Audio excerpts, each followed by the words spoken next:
Hello, Philippines! So it seems my support of Duterte has gone viral, and there are many people that wonder, how could I possibly support someone who's so controversial? And so let me take this opportunity. I've decided to take this opportunity to share with you my views. All right, so let me talk about the Philippines and my passion and my conviction about the Philippines. I have no doubt on my mind that we can have a country without poverty. I know it. We can do it if we just take care of our resources. I say this because I have some experience of dealing with communities and getting them out of poverty in like record time. The key to this is the care of the environment, the key. And that's why I'm so passionate about the environment. So let me show you the obstacles to this. This is the Philippines.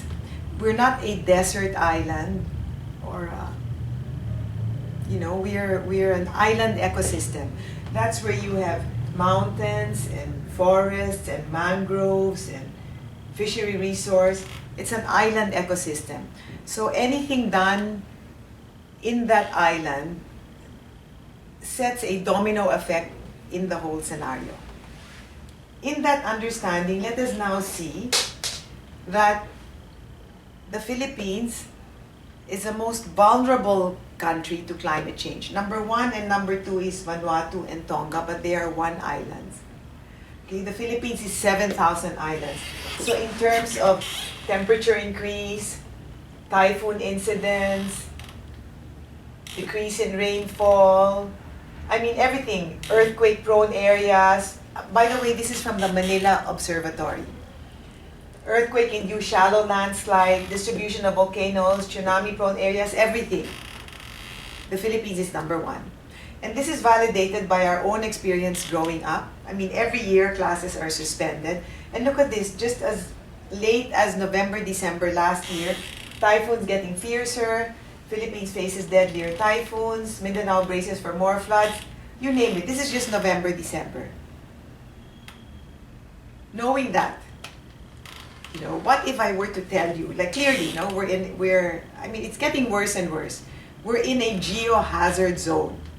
The country, let me repeat it again because this is really very important.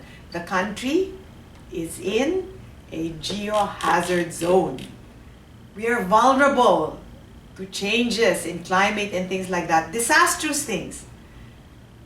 In that understanding, what if I were to tell you that the mining that is practiced in this country is banned in Canada, is banned in Australia, and this is called open pit mining. 95% or more of the mining that is practiced in this country is open pit. Now let me horrify you and show you what open pit mining is.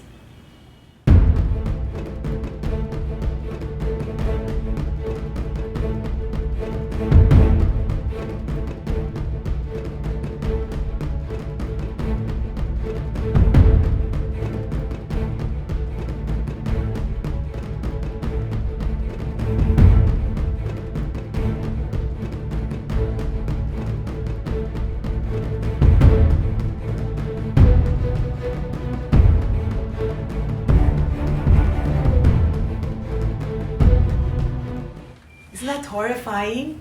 You want to put explosives in our islands, and now the poorest areas in our country are mining areas. Now what if I were to show you this? This is Tampakan.